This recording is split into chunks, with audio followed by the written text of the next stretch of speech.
Hello, you wonderful people, and welcome to another episode of Crime Centric. This being a show where I talk about crime dramas that I watch. For today's episode, I'm going to talk about the latest episode of Prodigal Son. A lot of interesting things went down in this episode, so let's break it down.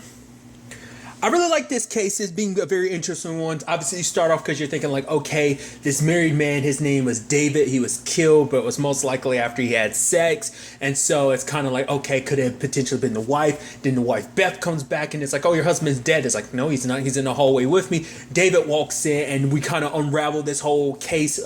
Things start unraveling and it turns out this dude's name is actually Caleb, the victim.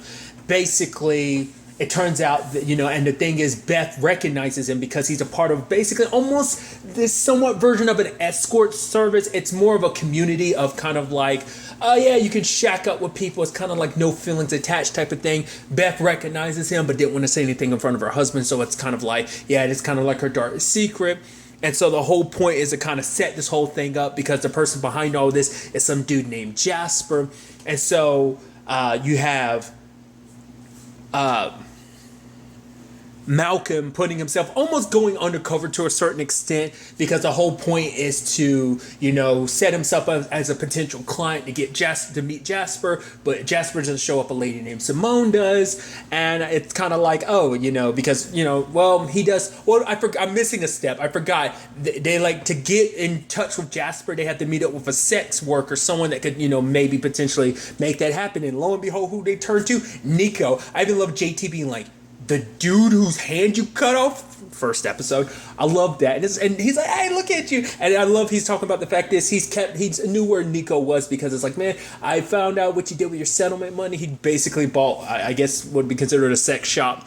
And even JT being like, wow, wait, you're a business owner now? He's like, congratulations, dude. I'm proud of you. I love that was a conversation going on. But Nico led them to Jasper. But obviously, like I said, it didn't turn out to be Jasper. And Simone was like, okay, to kind of welcome you into this community, I'm going to have to test you out. So we're going to have to go back to your place and have sex. And you have Malcolm being like, oh, what? And literally everyone's hearing this over the little device. And when they do get back to his place, he's like, you guys are having so much fun about this, aren't you? Because he's like, how far do I have to let this go? And you have Gil being like, we can let it go as far as you want it to go. How far do you want it to go? He's like, you're having fun with this, aren't you? And Danny's like, I'm kind of having a good time. And so it turns into things kind of get a little hot and steamy. I love it. Like, she's like, oh, you got restraints on your bed, like, oh, you like it rough. He's like, well, he's like, yeah, kind of. So, and she slaps him, and it's like, oh, is that too much for you? He's like, no, it wasn't. He's like, but I think I lost the contact and the earbud had fallen out. She rips open his shirt and he's got a wire. So I love that. And for her, it's kind of a little embarrassing. She's like, you're at the cops and everything. And it's like, okay.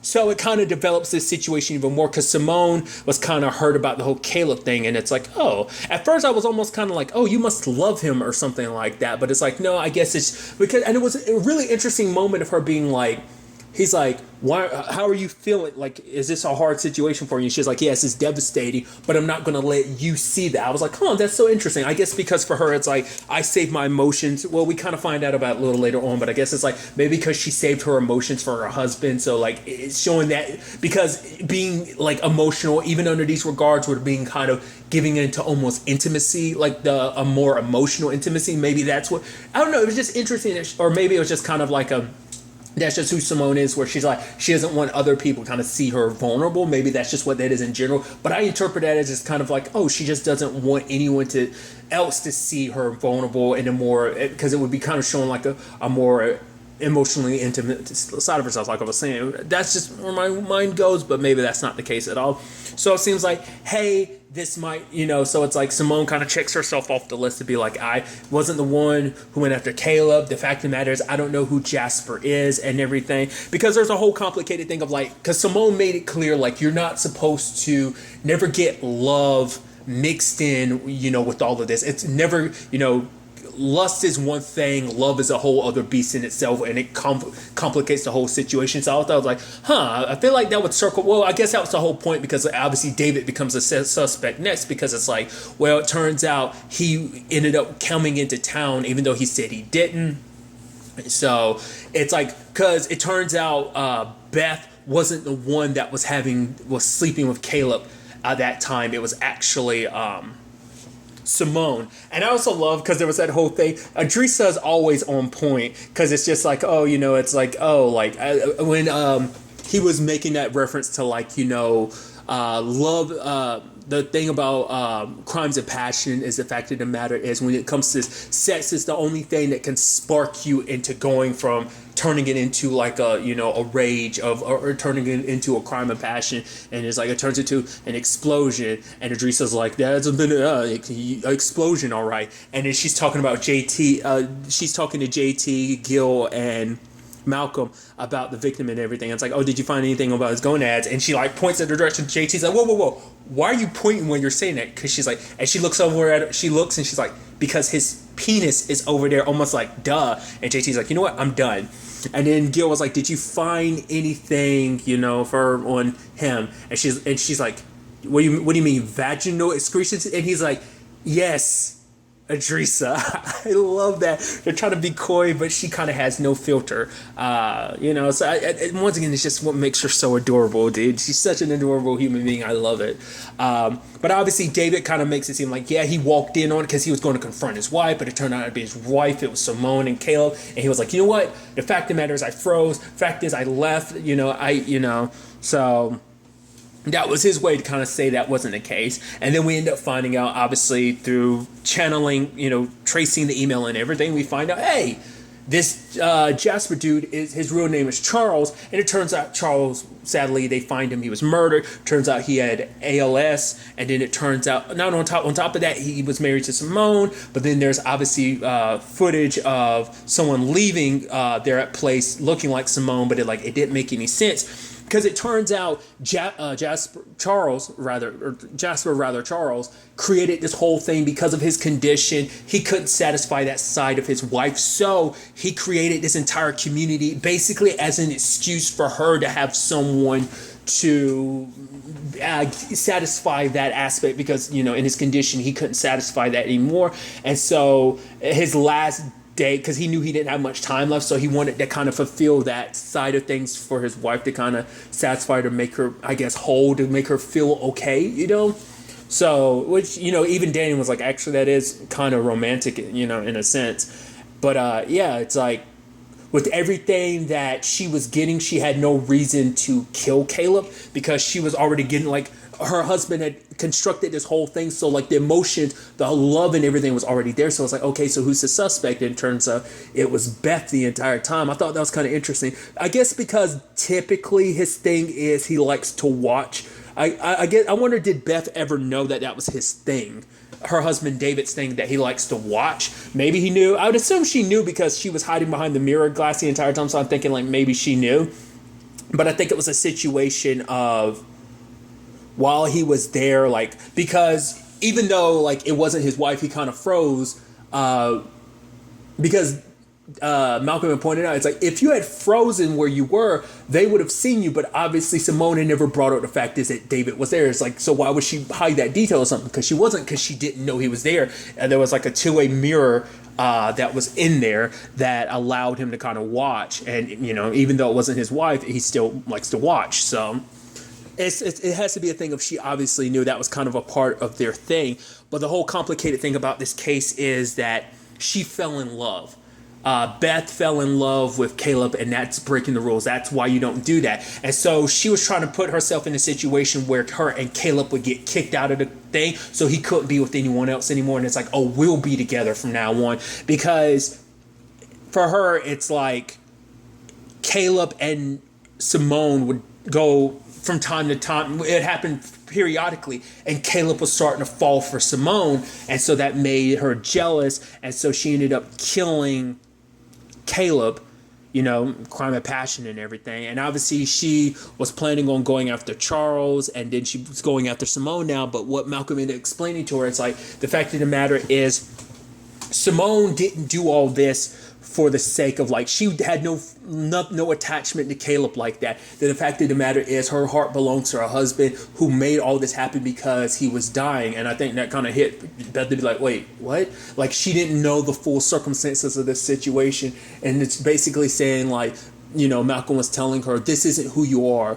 You're a wife, you're a mother, this isn't who you are. And she kind of looked at her reflection and took the wig off, because I think it just finally hit her. It kind of realized like all she had done, she was so driven by that emotion, borderline, fatal attraction type of stuff, so that kind of drove her to all this. And, it's just kind of, it's sad, because at the end of the day, her husband didn't have that long to live, but it doesn't make the fact is that he got murdered because of all this. Like him wanting to help her, like satisfy, something that he couldn't give her anymore, which I said, like I said, it was kind of a sweet gesture and everything. And to know that basically what ultimately got him murdered is very heartbreaking. So like there's no like happiness to this story. It's just sad all around. Obviously Beth is going to jail for the 2 murders, and obviously Simone, it's like all this, I'm sure it loses its merit, because it's like, yeah, this was all meant for something her husband made for her, did all this for her, and now he's gone sooner than she would have expected.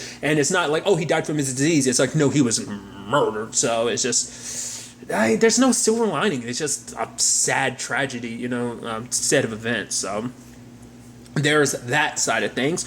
Another side of things that kind of pick things up and make them a little bit more lighthearted is the whole situation with Malcolm. Obviously, he's dreaming about the girl from the box, but he's having a nightmare. He doesn't know what to make of it, because it ends with her stabbing him through the chest, and he's kind of like, well, the fact of the matter is, for him, it's supposed to be. He thought it was kind of more a literal translation, because it's like, well, the fact of the matter is he can't work on this case because his dad got himself put in solitary confinement, plus the FBI took him off the case. He's literally being stabbed through the heart. That was he was kind of thinking this whole thing was, but his therapist was like, maybe it's meant to be more. Maybe it's suggesting like feeding the other side of things. Now that all that's kind of on the way, like maybe this is your brain, your subconscious telling you make an attempt at a normal life. And he's just, because he's like, normal, huh? Sounds weird. But even him being normal, walking down the street looking at people, but maybe just because it's New York, people are just kind of giving him the stink eye. But it's like, his attempts to be, it's like, normal, yeah. And it's like, okay. And lo and behold, runs into Eve and everything, and trying to take, an opportunity with this normal. He could ask her out on a date, and it's like, whoa. Which immediately in my brain, because of all the Idrissa stuff, I'm like, Idrissa definitely has a thing for you. I don't know if he's necessarily willing to realize that. Like, he's got to realize there's a little, Idrissa kind of doing a little flirtation in her own way of just kind of like, she's got her adorable smile and everything. Like I said, I adore Idrissa. She's so cool. She's so good, dude. But there's something there. I was almost wondering if that whole him going out on a date with Eve thing would ever circle back around, but it turns not. Within the confines of like being around her, just to be like, oh, you're going on a date. I thought something like that was going to happen, but nah. We'll see if anything ever comes of that in the future. But it was pretty dope that Eve said, yeah, sure. And I love that his mom calls, because for her, she's like, how are you feeling, honey? And he's like, well, he's about to say, I'm pretty good, but she was like, I get it, I'm dreadful too. She immediately cuts him off, and it's just like, all this stuff is going on, and it's kind of, putting us in the news again, and it's like, yeah, I actually met up with Eve. She's like, Eve, and just like, she was already trying to facilitate that, but to hear like, oh, maybe trying to like get involved in everything, which is sweet, because, that's, I think, a motherly thing to do. I even love later on, she shows up, give Malcolm like some clothes to wear, kind of give him the perfect outfit, be like, oh my God, the fact of the matter is you can take her to a vineyard or this and that, kind of giving a super fancy date, riding a helicopter. He's like, Mom, it's just supposed to be normal. She's like, we're rich, we don't do normal. He's like, yeah, I know we don't. I even love him getting advice from JT about the whole situation, and JT was like, oh, take her to billiards and play pool. And I love that late, because he talked about the fact is that's where him and his wife, which I love that line from earlier in the episode, because it's like, oh, this type of sex couldn't have been with a significant other, it had to be with someone they were having an affair with. And I love JT being like, well, me and my wife have been married 7 years, and the sex kind of basically being like, yeah, we could get kind of nasty. He didn't say that, but he was kind of implying that. And I love Danny gives him look like, ew, gross, shut up, stop talking about your sex life. She gives him that type of look, which I love. But yeah, him and his wife kind of do this, like, was it like every Friday? And lo and behold, Malcolm shows up, and he's like, I literally made it as a suggestion, kind of as like use this as an example. I didn't mean for you to literally invite yourself here. And so, Eve and him go there, and it's actually kind of neat, kind of also meeting JT's wife and everything. She recognizes Malcolm immediately because of all the because of like the super expensive clothes he's wearing and everything. So they have a little fun and everything, but things kind of take a turn when it's like JT's wife suggests like, hey, why don't you try like, doing your like, analyzing people thing. And then, you have Eve being like, no, do it on me. And he does. And then, but Malcolm being who he is, he kind of gets sucked into it. And it's like, once he goes, he can't stop. He kind of zeroes in and he starts talking about some stuff about the reason why she picks the work that she does is because it had to do with someone that was close to her. The fact is she has half a heart tattoo on like her arm, but it's like, the fact of the matter is, where's the other person? Well, because obviously it's a race now, but it's like, what happened? The fact is it belonged to like a woman. I'm assuming it must have been her mother or something. So it's kind of like, whatever it was, this whole like trying to get, rights for people, trying to stop this human trafficking and stuff like that. So it must have been a situation of that must have either happened to her mother or maybe it wasn't like her mother. Maybe it was, because I think he had suggested that it was an older person. So maybe it was like an older woman, or maybe it was like her mom, or maybe it was an older woman in the sense of like an older sister or something like that. Whoever it was might have got not drafted rather, but like pulled into that world, and that's what motivated her to get into this work. Obviously, like him saying all that stuff, it was hitting the nail on the head. And once again, JT's up there being like, yo, Malcolm, like trying to tell him to stop. But like I said, once he gets sucked in, he can't pull back out. And obviously it upset, her. And so she ended up leaving. So, but luckily later on, she comes back, and it's like, oh, I was just trying to, be pretty and strong, which he was like, you're both of those. Be beautiful and brave, pretty and brave. And he was like, you're both of those, and it's a very, very complicated thing because like for her, it's like, you scare me, which, for Malcolm, it's like, you scare me too. Because for him, it's like, I can never be normal. And that means like never having a wonderful, amazing, beautiful woman like you in my life. And obviously who Malcolm is, the way his brain operates, the way he operates, it's very scary, having a person who basically can with one look kind of break you down like that. On a personal level of just kind of analyze and understand and basically break down your entire life like that, so I'm sure not many people are used to basically unintentionally having their heart shown on their sleeve of like basically you can basically read me and tell me my entire life, but they get caught up in the passion and everything, which obviously for Malcolm it feels good because it's like, hey, like he didn't have to be restrained or whatever, so it's like, okay, it makes you think like, okay, so maybe having intimacy in his life does do him some good. But he still sees the woman from the box and she attacks him. And he caught up in his, like, manifestations of seeing stuff. He picks up a knife trying to defend himself, but it's only Eve there. And she's like, Malcolm, wake up. And he terrifies her in that moment. And it's just kind of like one step forward, two steps back, type of thing of like, and it's like, she had even said, like, you scare me. So it's like, what does this mean going forward? Like, is she willing to take any chances with him going forward? Because he's like, I thought maybe this would help, but it didn't. Because obviously it's his subconscious being like, I can't remember. Why can't I remember? I need to get this woman justice. I don't remember anything about her. So his subconscious is kind of coming at him like that. I mean, obviously his mind and subconscious are already so broken just because of everything he's been through his entire life. The sad thing is too, his mom learns from Gil what it is that he's been hiding, because obviously he kept putting off telling his mom about the woman in the box being real. He was just like, I'm just waiting for the perfect time and everything. And I didn't quite get why he didn't tell her. But now, like, once it happened at the end, I'm like, oh, that's why. Because Gil was like, this is why he didn't want you to know. Because for her, she felt guilty. Because, like, all this entire time, Gil and her have been adamant about, like, oh, it was all in his head. Kind of making him think he was crazy about this. It's like, we made him feel crazy so much of his life because he said this woman was real, but we didn't believe him. And, she feels so broken up about it because it's like, I should have believed him, and I kind of made my son think he was crazy because of that. And I think maybe in her own mind, she might be thinking, like, I've done more harm than good to my son. By doing that to him, I'm kind of part of the reason why he's broken. To be fair, it's all because of Martin. The fact of the matter is, my children can't escape him. I can't escape him. He's broken us in so many ways. The fact of the matter is, he's taken so much from us. Maybe someone should probably do the same to Martin, which I'm very interested to see see how she plans on striking back at Martin for the damage he's done. So I think that's all going to be very interesting. Obviously continuing, picking up also, with this whole Eve and Malcolm thing and what potentially becomes of that. She might not be willing to, I don't know, like they're setting up her story, kind of explaining so much about her, makes me think there's going to be more with her, but it's going to be interesting to see whether she's willing to continue things with Malcolm, because it might just be too dangerous, or maybe she can help him deal with the demons that he's trying to deal with. It's going to be interesting to ultimately see where all this takes us going forward into the next episode.